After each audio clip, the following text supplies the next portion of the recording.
It's Part just of a the shirt. hoodie with Kevin Hart. I hand out hoodies to homeless people because I care about downtown LA. Go see Jumanji Part 19. From making fun of Kevin Hart to making even more fun and roasting the hell out of him. This is Bill Burr at his best. So, during one of the episodes of Comedy Gold Mines with Kevin Hart, he sat down with the one and only angry white guy from Boston, Bill Burr. Today's guest is a true friend, a real brother. Yeah, Ladies you've and gentlemen, called me since 2003. you shut up, Bill. People don't know that. This is Bill Burr, ladies and gentlemen. Hey, I'm Bill Burr. Now, Kevin Hart was somebody that I thought I was friends with, but I realized quickly that he just needed a spot at Dangerfields. And then he booked a pilot, and I don't think I talked to him again. I had like kids and I didn't hear from you.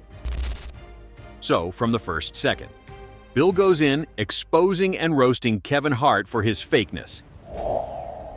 Bill Burr, ladies and gentlemen. We're getting to the mind of Bill Burr. That was late for his own podcast. Bill, are you ready for this? This is the best part that I think. This is what's mind-blowing that people are going to love. Bill Burr. You have your own name on your sweatshirt? So he exposes what Kevin wore on the other side of the camera. We don't have footage, but basically, just imagine little Kevin in a big house with his face on his chest. Well, Bill doesn't hold back, as we all know, especially after seeing a sight like that. I mean, When I are you don't going to know why stop you don't. branding, Kev? We know who you are.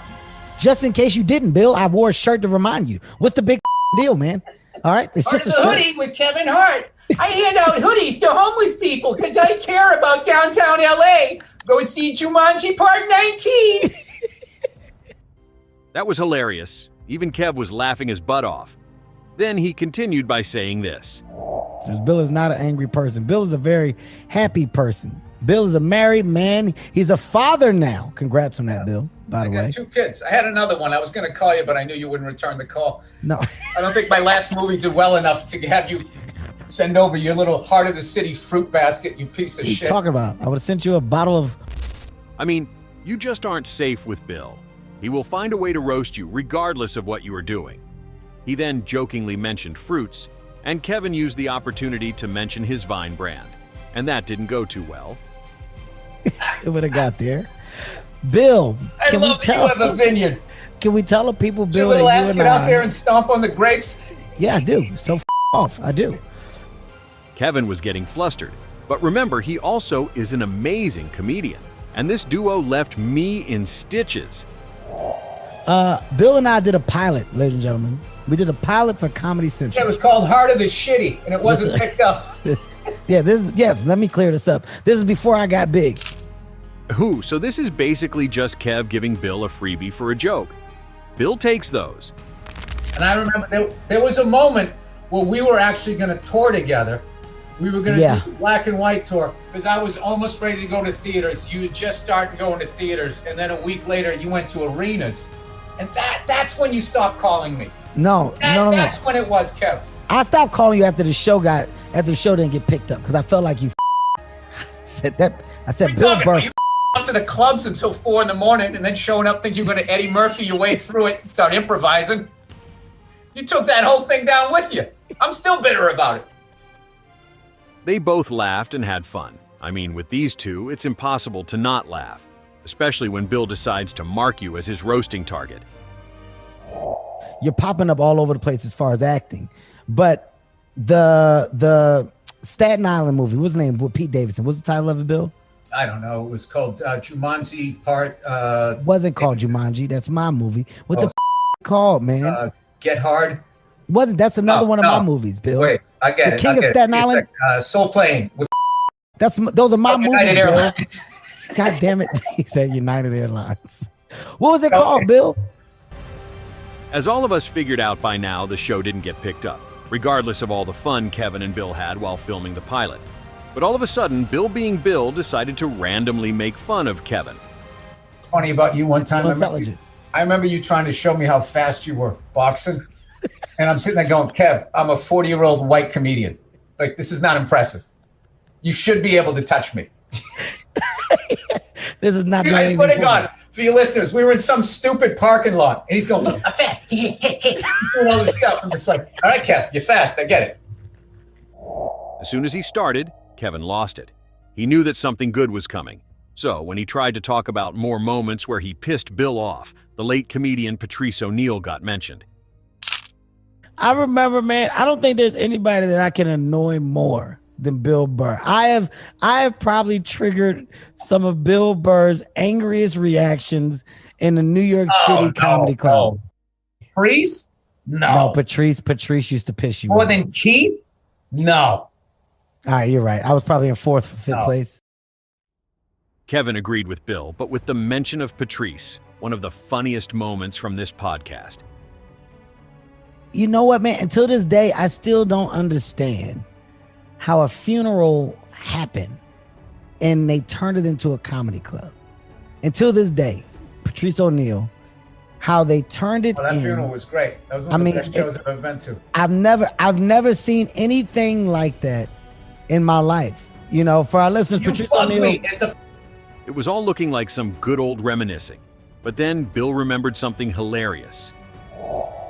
Because you showed up, you were wearing like a pair of Jordan 1s. You looked like you were going to do a spot at Caroline's. I'm like, that's what I said. I go, Kev, this is a funeral, man. You're dressed like you're going to go do a spot at Stand Up New York. And this is what you said. You go, no, Bill, I'm dressed like the comic who made it.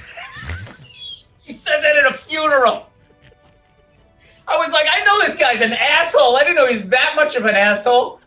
You almost had me saying, well, I played Carnegie Hall one time. I almost said that at a funeral for my friend. That's how much of an you are. What the fuck? Kevin was gasping for air after this one. I mean, who comes up with stuff like that? I mean, just a couple of minutes later, when they were talking about underrated comedians, Bill did this. More white people should know who he is. There. Is that okay? Right. Okay. I understand that, bro. There you go. That makes more baby sense. LeBron. What's your problem? And I don't like that you're. Where are you? What is this setup behind you? What spiritual setting are you in right now? So basically, agree with Kevin, and then tell him he looks like baby LeBron. That's Bill for you. Then Kevin tried to roast him back, but let's just say it didn't go as planned. Spiritual setting are you in right now? Yeah, I have a house and I have children and I'm a father. What does that have to do with church glass? What am I supposed to do? All you guys with your own vodka line and you have kids, it's fucking hilarious. The showgirls skipping through with the stripper pole. Oh, that's my son. Next to the stripper pole, I'm a dad. This is what the this looks like, you idiot.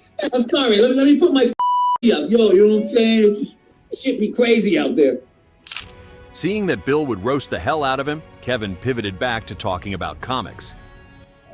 Bill, who's your like comic? I never asked you that. Not you. I can tell you that. Why the is your problem? What are you talking about? Why am I not on your list? You just don't do it for me. I like you as a person, Kev. I actually got on this podcast to break up with you. Kev, I really like you as a person. But I'm done. Kevin's reaction is hilarious. He was like, was that even necessary? But for Bill, it was super necessary. So he decided to keep going. I'm done. No, I'm going to tell you something. No, Kev, a lot of people think you're an asshole. Mm-hmm. Just going to get that out there. Yeah. They think you're unsightly. Wait. Who are the people, Bill? Everybody no, you're one of the most fun people. So here, Kevin thought, out it's time for some wholesome stuff. But that's the genius of Bill. As soon as he got Kevin to put his guard down, he threw in this hilariously correct line. You have great energy and all. Occasionally when you come down from the Hollywood Hills and you grace us with your presence, you are a fun guy. Every once in a while, you go back to home and... Even Kevin was laughing his butt off since he really did manage to catch him off guard with that one. So then when they got serious, Bill started finally talking about his favorite comedians. I'm trying to avoid the obvious, the Chappelles and all them, the Dave Attell. Man, it's not the obvious. I just want to know who you like. Who are your people? It's not obvious. I don't know why you're going to start yelling at me. I mean, I'm just asking a question. Trying to hang out, you know? The subtle roasting here is just peak comedy. He is yelling and roasting Kevin for like 15 minutes at this point. But when Kevin raises his voice, he acts like the victim. Keep in mind, this is all with the purpose of absolutely pissing Kevin off. When a comedian jokes and to our listeners, I'm not saying that this is something to be joked about. So into the example. Oh, they got you scared, Kev. Well, I've been They walking on glass forever. Scared. If a comedian were to make a joke about, What happened to the Kev I knew? I'm trying to fucking be him. So I let me knew give you an just example. said what he was thinking. All right, watch this. You just preempted your point with an apology. Because I have to, Bill. Oh. I'm sorry that I'm not the Kevin that you once knew. Get off of my back, you goddamn. I'm sorry. Yeah. Right, I'm sorry. I forgot you became box office boy. Jesus. I mean, you can't really win against this guy, can you? Kev is literally just laughing at this point. But as soon as he gets back to his interviewer mode, something like this happens. I watched monologue, man. I was There's so no reason to curse, Kevin. What'd you say? There's no reason to curse. When I say I cuss a lot, you know that. It's because of my dad, though. It's not me. It's my fucking dad. See? Did you take responsibility for anything in your life? Nope. Because it's not my fault. No, I cannot. I miss hanging out with you, man. What a combo these two are. I mean, the roasting just didn't stop. Until it kinda did. The only time when Bill decided to take a dig was after a commercial break. What stand-up? Question. What happens when you don't prepare for an interview and you just show Why up? would I? My interviews are different. My interviews are yeah, man, they're real. Different vibe. Yeah, I go off cuff. But interestingly, as soon as Kevin acclimated to this environment, the roasting stopped. It was maybe just Bill's way of saying hello while waking up the good old comedian Kevin Hart we all love. He's not telling us. Bill's dying. He's dying. He said Bill eats his chicken wings like he's dying. You know when somebody says some shit, you're like, oh, that's not going away. That wasn't just a quick little jab. That was an overhand right, and my ears are going to be ringing for the next 2 weeks as people talk about it. Oh, God. All right, ladies and gentlemen, that is it for this episode. That's it for our video as well.